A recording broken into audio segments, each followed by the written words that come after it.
आज हम लोग प्रकीर्ण प्रश्न संग्रह 3 का रिवीजन करेंगे। तो प्रकीर्ण प्रश्न संग्रह 3 में कुल 10 प्रश्न ऐसे हैं जो ऑब्जेक्टिव टाइप के हैं, मतलब 4 ऑप्शन है, उस 4 में से कोई एक ऑप्शन सही है। तो जैसे यहाँ पे देखिए क्रम से 5.5 सेमी और 3.3 सेमी त्रिज्या वाले दो वृत्त परस्पर स्पर्श करते हैं तो उनके केंद्रों के बीच की दूरी कितनी सेमी होगी। तो यहाँ पे जैसे देखो स्पर्श बोला है तो उसमें ध्यान रखिए कि जब बाह्य स्पर्श बोलेगा तो आपको त्रिज्याओं को जोड़ना है और अंतः स्पर्श बोलेगा तो त्रिज्याओं को घटाना है। लेकिन यहाँ तो स्पर्श बोला है तब आपको दोनों उत्तर देना पड़ेगा कि अगर बाह्य स्पर्श करेगा तो कितना आएगा, अंतः स्पर्श करेगा तो कितना आएगा। तो एक बार जोड़ना है, इन दोनों को जोड़ेंगे तो 8.8 आएगा और एक बार घटाना है, इन दोनों को घटाएंगे तो 2.2 आएगा। तो ये डी वाला ऑप्शन राइट है। परस्पर प्रतिच्छेदित करने वाले दो वृत्त एक दूसरे के केंद्र से होकर जाते हैं। यदि उनके केंद्रों के बीच की दूरी 12 सेमी हो तो प्रत्येक वृत्त की त्रिज्या कितनी होगी। अब देखिए यहाँ पे कैसा है, क्या बोल रहा है कि जो वृत्त है ना एक दूसरे के केंद्र से जाते हैं। जैसे देखिए ऐसे ऐसे ऐसे जाएंगे वृत्त, इसके केंद्र से ए वाला वृत्त जा रहा है, देखिए ए वाला वृत्त इस वाले वृत्त के केंद्र से जा रहा है और ए वाला वृत्त इस वाले वृत्त के केंद्र से जा रहा है। तो बोले यदि उनके केंद्रों के बीच की दूरी 12 है, देखिए ये केंद्रों के बीच की दूरी 12 दी गई है तो प्रत्येक वृत्त की त्रिज्या कितनी होगी। तो यहाँ से देखिए इस वृत्त की त्रिज्या भी 12 हो जाएगी, ये देखिए यहाँ से क्योंकि ये 12 है तो इस वृत्त की त्रिज्या 12 हो गई और यहाँ से देखिए इस वृत्त की त्रिज्या भी 12 हो गई, दोनों की त्रिज्या 12 हो जाएगी। यदि कोई वृत्त किसी समांतर चतुर्भुज के सभी भुजाओं को स्पर्श करता है तो समांतर चतुर्भुज होना चाहिए कैसा। अब देखिए अगर कोई समांतर चतुर्भुज, यदि कोई वृत्त किसी समांतर चतुर्भुज की सभी भुजाओं को स्पर्श करेगा तो इसका मतलब वह समांतर चतुर्भुज की चारों भुजाएं समान रहेंगी और चारों भुजाएं समान है तो क्या हो जाएगा, वो समचतुर्भुज हो जाएगा। यदि किसी वृत्त के केंद्र से 12.5 सेमी दूरी पर स्थित किसी बिंदु से उस वृत्त पर खींची गई स्पर्श रेखाखंड की लंबाई 12 सेमी हो तो उस वृत्त का व्यास कितने सेमी होगा। तब देखो इसमें क्या बोल रहा है कि ये वृत्त है, इसके बाहर से एक स्पर्श रेखाखंड, इसकी लंबाई 12.5 है, ओके, और यहाँ से इसकी केंद्र से दूरी दी गई है, केंद्र से दूरी कितना है, 12 है, तो इसकी त्रिज्या निकालना है। तो आप देखो स्पर्श रेखा और त्रिज्या के बीच 90 अंश का कोण बनता है, यहाँ 90 अंश है तो ये पाइथागोरस का प्रमेय यहाँ लगाओगे और पाइथागोरस का प्रमेय लगा के आप त्रिज्या निकाल सकते हो, ओके। जब त्रिज्या मिल जाएगा तो उसका दुगुना करोगे तो व्यास हो जाएगा, ओके। पांचवा, परस्पर बाह्य स्पर्श करने वाले दो वृत्तों में अधिक से अधिक कितनी स्पर्श रेखाएं खींची जा सकती हैं। तो परस्पर अगर देखो ऐसे वृत्त हैं दो, अगर इसे बाह्य स्पर्श कर रहे हैं तो आप 3 स्पर्श रेखा खींच सकते हो। एक ये देखो दोनों को स्पर्श कर रहा है, 2 ये भी दोनों वृत्तों को स्पर्श कर रहा है और 3 ये भी दोनों वृत्तों को स्पर्श कर रहा है, तो 3 स्पर्श रेखा खींच सकते हैं। ओ केंद्र वाले वृत्त के चाप एसीबी में कोण एसीबी अंतर्लिखित किया गया है। अगर कोण एसीबी 65 अंश है तो एम चाप एसीबी कितना होगा। तो आप जानते हो कि जो चाप का माप होता है, मतलब अंतर्लिखित कोण का माप चाप के माप का आधा होता है, तो ये आधा है, तो अगर अंतर्लिखित कोण का माप आधा होता है तो चाप का माप उसका दुगुना होगा, तो 65 का दुगुना करेंगे कितना आएगा, 230। नहीं, एक मिनट फिर से देख लीजिए, थोड़ा अलग क्वेश्चन है, ये ऐसे बनाता हूं तब आपको समझ में आएगा। ओ केंद्र वाला वृत्त है और वृत्त के चाप एसीबी, चलो मैं यहाँ पे एक चाप ले लेता हूँ, एसीबी, ये चलिए चाप एसीबी हो गया। इस चाप एसीबी एम चाप, यदि एम कोण एसीबी 65 अंश है, मतलब ये जो एसीबी है ना, एसीबी कोण एक ऐसा, ये कोण दिया है 65 अंश, तो फिर एम चाप एसीबी निकालना है, ये देखिए ये निकालना है। तब देखिए जब ये 65 अंश है तो ये वाला जो बाहर वाला चाप है, क्योंकि ये अंतर्लिखित कोण है, अंतर्लिखित कोण उसके द्वारा अंतःखंडी चाप के माप का आधा होता है। जब ये 65 है तो ये बाहर वाले चाप का माप कितना हो जाएगा, 65 का दुगुना, 65 का दुगुना करेंगे तो कितना आएगा, 130 अंश। अब पूरा कितना होता है, 360 अंश होता है, 360 अंश में 130 अंश माइनस कर दो तो ये वाला भाग कितना बचेगा, 230 अंश। 7वां क्वेश्चन कट है। चक्री चतुर्भुज एबीसीडी में कोण ए का माप कोण सी के माप के तिगुने के बराबर है तो कोण सी का माप कितना होगा। अब देखिए चक्री चतुर्भुज है ऐसे, ये चक्री चतुर्भुज है ए बी सी डी, तो ए का माप अगर x है तो नहीं, अगर C का माप x है तो A का माप उसका तिगुना है, मतलब 3x। मान लो C x है तो A कितना है उसका 3 गुना, मतलब 3। नहीं, एक मिनट, कोण A के माप का दुगुना कोण C के माप के तिगुने के बराबर। अलग क्वेश्चन है, ऐसे नहीं है। उसने A तो है ABCD चक्री चतुर्भुज, उसने को क्या बोला कि कोण A का दुगुना मतलब 2 कोण A और कोण C का तिगुना 3 कोण C। ये देखिए, कोण A का दुगुना कोण C के तिगुने के बराबर है, तो कोण A का दुगुना कोण C के तिगुने के बराबर। अब यहाँ से कोण A बराबर ये 2 बटे में चला जाएगा, 3 कोण C बटे 2। अब आप करेंगे कोण A प्लस कोण C बराबर 180 अंश। अब कोण A की जगह आप रख दोगे 3 कोण C बटे 2 धन कोण C बराबर 180 अंश। अब यहाँ से तिरिया गुणा कर दोगे तो 3 कोण C धन 2 कोण C बटे 2 बराबर 180 अंश।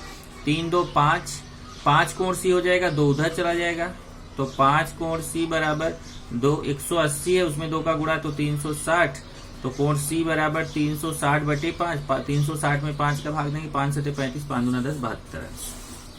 ये 72।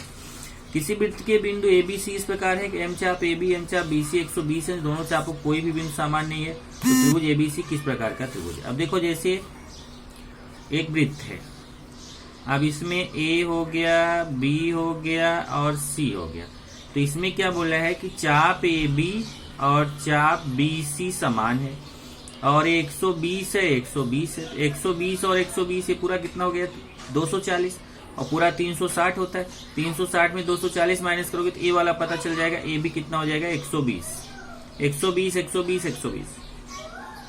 तो फिर यहाँ पे अगर हम त्रिभुज बनाएंगे तो जब सब 120, 120 है तो ये चाप सर्वांगसम होते हैं, तो उनके द्वारा बनी जीवाएं भी सर्वांगसम होती है, तो ये समबाहु त्रिभुज हो जाएगा।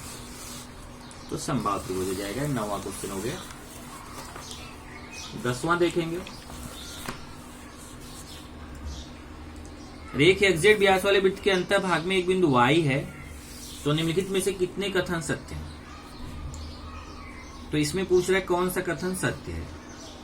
तो XYZ न्यून कोण नहीं हो सकता है, XYZ सम कोण नहीं हो सकता है, XYZ अधिक कोण है। अब देखो, अगर आप ध्यान रखें कि ये वृत्त है, इसके अंदर कोई Y बिंदु है, तो और इसका XZ व्यास है, व्यास है XZ, ऐसे बनाता हूं, ये वृत्त हो गया, XZ व्यास हो गया। अगर आप इस वृत्त पर अगर Y लेते तो ये 90 अंश का कोण बनता, और वृत्त के बाहर अगर Y लेते तो 90 अंश से कम न्यून कोण बनता, और वृत्त के अंदर अगर Y लोगे तो 90 अंश से ज्यादा अधिक कोण बनेगा। तो इसने बोला न्यून कोण नहीं, तो सही बात है, अंदर है तो न्यून कोण नहीं बनेगा, सम कोण भी नहीं बनेगा और अधिक कोण बनेगा।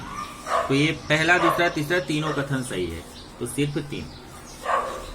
दूसरा क्वेश्चन देखेंगे। ओ केंद्र वाले वृत्त रेखा L पर बिंदु P इस प्रकार है कि यदि वृत्त की त्रिज्या 9 सेमी, अब देखिए इसकी त्रिज्या दी गई है 9 सेमी, तो बोल रहा है कि DOP कितना होगा। अब देखिए, जब त्रिज्या 9 सेमी तो OP तो त्रिज्या है, तो DOP कितना हो जाएगा, DOP भी 9 हो जाएगा।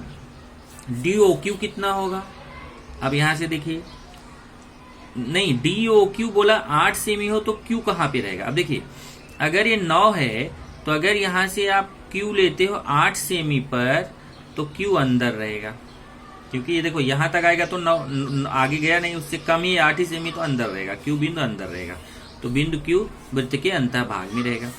OR 15 है, देखिए 15 है, तो पाइथागोरस प्रमेय से आप PR निकाल सकते हो, क्योंकि स्पर्श रेखा त्रिज्या के बीच 90 अंश का कोण होता है। आगे है, संलग्न आकृति में बिंदु M वृत्त का केंद्र और रेख KL स्पर्श रेखाखंड है, M के 12 है, ये देखिए ये 12 है, KL 6 करणी में 3 है, तो वृत्त की त्रिज्या ज्ञात करना है, ये निकालना है। अब देखिए ये 90 अंश से पाइथागोरस से आप ML निकाल सकते हो। अब जब पाइथागोरस से ML निकाल लोगे तब यहाँ ML 6 आएगा, तब बताओगे यहाँ पे कि 30 60 90 त्रिभुज के प्रमेय के विलोम से ये 12 है, तो 12 का आधा 6 है। जब कर्ण का आधा है, क्योंकि 90 अंश के सामने कर्ण है, कर्ण का आधा है, तो उसके सामने का कोण ये होगा 30 अंश, और ये 30 है 90 तो कितना होगा 60 अंश। तो आप कोण M भी निकाल सकते हैं 30 से 60। आकृति में बिंदु वृत्त का केंद्र और एक AB और एक AC स्पर्श रेखाखंड है। यदि वृत्त की त्रिज्या R और AB बराबर R। अब देखिए इसमें AB भी R है, वृत्त की त्रिज्या भी R है, तो जब AB R है तो AC भी R होगा। क्यों? क्योंकि बाह्य बिंदु से वृत्त पर खींचे गए स्पर्श रेखाखंडों की लंबाई समान होती है, AB बराबर AC होगा।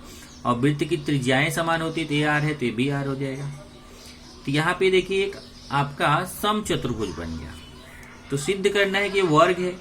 अब देखिए समचतुर्भुज किसको बोलते हैं? इसकी चारों भुजाएं समान हो, समचतुर्भुज हो गया। तो ACO भी एक समचतुर्भुज बन गया। लेकिन यहाँ देखिए स्पर्श रेखा और त्रिज्या के बीच 90 अंश का कोण होता है। स्पर्श रेखा और त्रिज्या के बीच 90 अंश का कोण रहता है ना? तो यहाँ पे भी 90 हो गया, यहाँ पे भी 90 हो गया। अब उसने बोला वो वृत्त का केंद्र एक AB स्पर्श वृत्त की त्रिज्या R और AB बराबर R, तो सिद्ध कीजिए ABOC एक वर्ग है। अब देखिए ये आपका 90 है, यहाँ पे कितना हो गया? ये 90 अंश सिद्ध हो गया, ये भी 90 अंश सिद्ध हो गया। तो अगर मान लीजिए कि एक चतुर्भुज है और वो चतुर्भुज क्या है? समचतुर्भुज है। तो अब देखिए यहाँ पे ये चतुर्भुज कैसा है? समचतुर्भुज है। और समचतुर्भुज में जब ये चारों भुजाएं समान हो गई, चारों भुजाएं मतलब कि चारों भुजाएं समान हो गई, तो ये क्या हो गया? हमारा समचतुर्भुज हो गया। और अब हमें इसको सिद्ध करना है कि वर्ग है। तो यदि समचतुर्भुज का कोई एक भी कोण 90 अंश हो जाता है तो वर्ग हो जाता है। कोई एक भी कोण, यहाँ तो दो कोण 90 अंश हो गया, ये 90 अंश, एक भी कोण 90 अंश हो गया, तो ये हमारा वर्ग हो गया। समचतुर्भुज यदि एक भी कोण समकोण होता है तो वह वर्ग होता है। पांचवा देखिए, ये देखिए यहाँ पे पांचवा, यहाँ से देखिए बड़े बड़े क्वेश्चंस हैं, आपको ये खुद से सॉल्व करने, मैंने सब कराया है। देखिए ये आपका समांतर चतुर्भुज है जिसकी सम्मुख भुजाएं सर्वांग होती है, उसके अंदर वृत्त बना हुआ है। फिर हमें यहाँ पर AD का मान निकालना है। तो बस वही ध्यान रखना है, बाह्य बिंदु से खींचे गए स्पर्श रेखाखंडों की लंबाई समान होती है। तो AH बराबर AE के होगा, B बराबर BF के होगा, DH बराबर DG के होगा, CF बराबर CG के होगा। ओके, इसका यूज करके इसको निकालेंगे। ऐसे ही छठवां क्वेश्चन, ये सब मैं आपको करा चुका हूँ, बराबर कि नहीं? तो आप क्या करो, अभी मैं अगर इसको कराने जाऊंगा तो बहुत टाइम जाएगा, क्योंकि इसमें बहुत सारे क्वेश्चंस हैं। अगर आप देखोगे तो कुछ कट भी हैं, लेकिन क्वेश्चंस हैं बहुत सारे, समझ रहे हैं? देखिए टोटल 25 तक क्वेश्चन है। 25 में बहुत सारा कट है, वो मैंने आपको कट कराया था। तो ये आपको खुद से करने हैं, क्योंकि देखो इतना टाइम हमारे पास नहीं है कि हम इसका एक एक क्वेश्चन आपको समझा के करा पाए। जब पढ़ा रहे थे तो हमने वीडियो बनाया था। अगर आपको किसी क्वेश्चन का वीडियो चाहिए, आप मुझे पर्सनल मैसेज कीजिए, मैं भेजूंगा। लेकिन अब आपको इसका रिवीजन खुद से करना और अपने डाउट्स पूछने हैं। तो अभी मैं आपको कुछ क्वेश्चंस दूंगा, उसको आपको करके देना है।